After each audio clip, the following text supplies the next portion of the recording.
Welcome to this explainer, where we're going to take a vast, sometimes overwhelming amount of dietary data and synthesize it into one clear, eye-opening journey. We're going to start way up high with broad diet frameworks, zoom all the way down into microscopic protein metrics, and then pull back out to look at the massive global economics of food.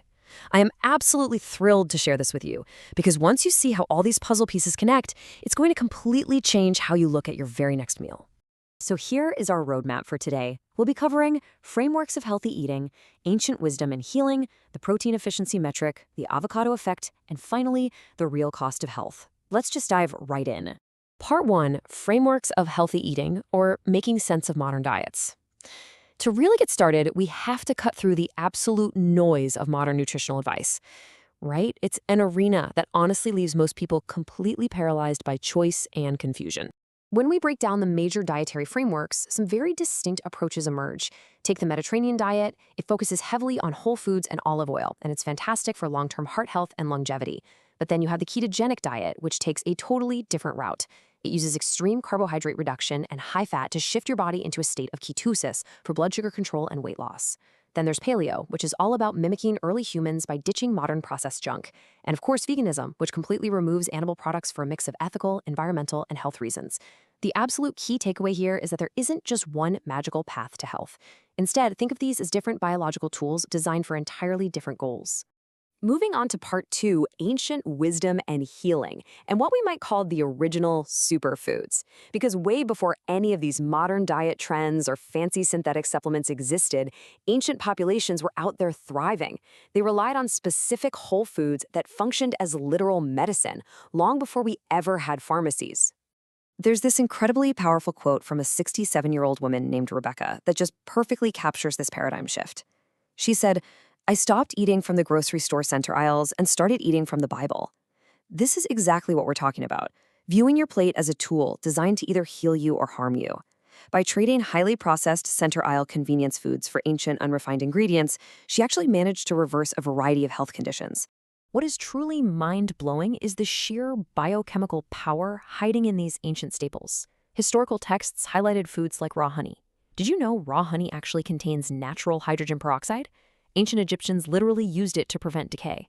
Then look at Ezekiel bread. By combining a very specific mix of sprouted grains and legumes, it yields all 9 essential amino acids. That made it a complete protein thousands of years before nutritional science even caught up.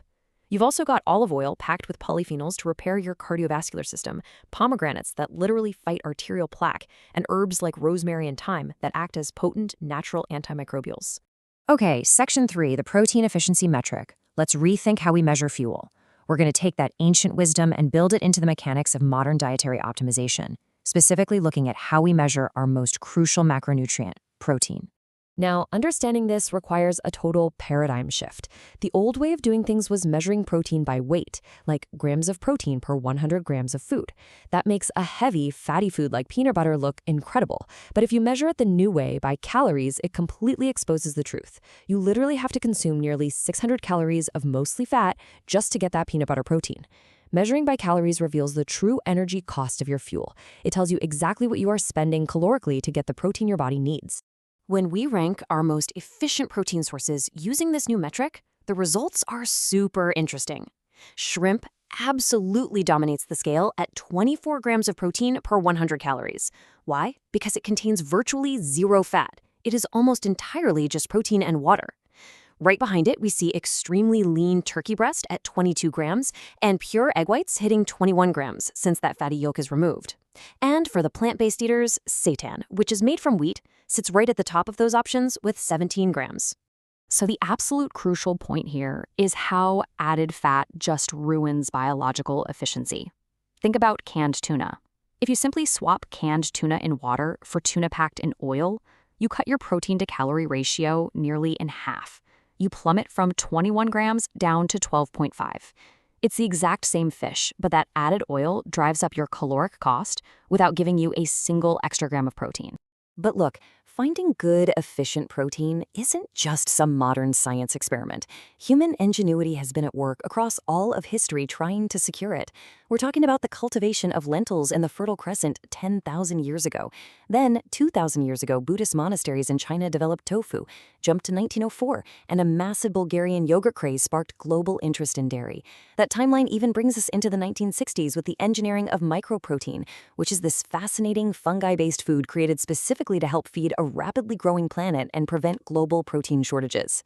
That brings us to Section 4, the avocado effect, or 30 days of biochemical transformation. We're going to zoom back in from global agricultural history and focus on individual dietary optimization, looking at one specific, highly accessible daily habit. Avocados are essentially these dense biological multi-tools. For your heart, their monounsaturated fats can lower bad LDL cholesterol by up to 22%. For your digestion, they are packed with soluble fiber that actually feeds the healthy bacteria and your gut microbiome. For your skin, they have antioxidants like lutein and zeaxanthin that protect you against UV damage and aging. And for your brain, they are loaded with folate, which is absolutely crucial for producing mood-regulating neurotransmitters like dopamine and serotonin. It's like a full-body upgrade in a single fruit. Now, if you actually follow a 30-day timeline of eating an avocado every single day, the results are pretty profound. By week 1, that combination of healthy fats and a low glycemic index stabilizes your blood sugar, which practically eliminates those dreaded afternoon hunger cravings. By week 2, that massive dose of fiber starts improving your gut motility and digestion. And by week 4, your internal chemistry has transformed so much that you'll likely notice sustained mental clarity and visibly hydrated skin, as your cells are actively protected from oxidative stress. Finally, we reach Section 5, the real cost of health. We need to talk about global economics and accessibility. We've talked all about what to eat and how it miraculously works inside your body, but now we really have to ground this explainer in a final reality check. Can people actually afford to eat this way? To answer that, let's dive into a critical concept called the cost of a healthy diet, or COHD.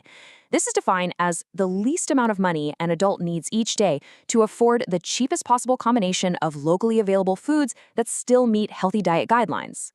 It's a hugely powerful economic indicator that's actually monitored by the United Nations and the World Bank to measure true economic access to nutrition all over the world. To see how this actually works in practice, look at Nigeria's approach.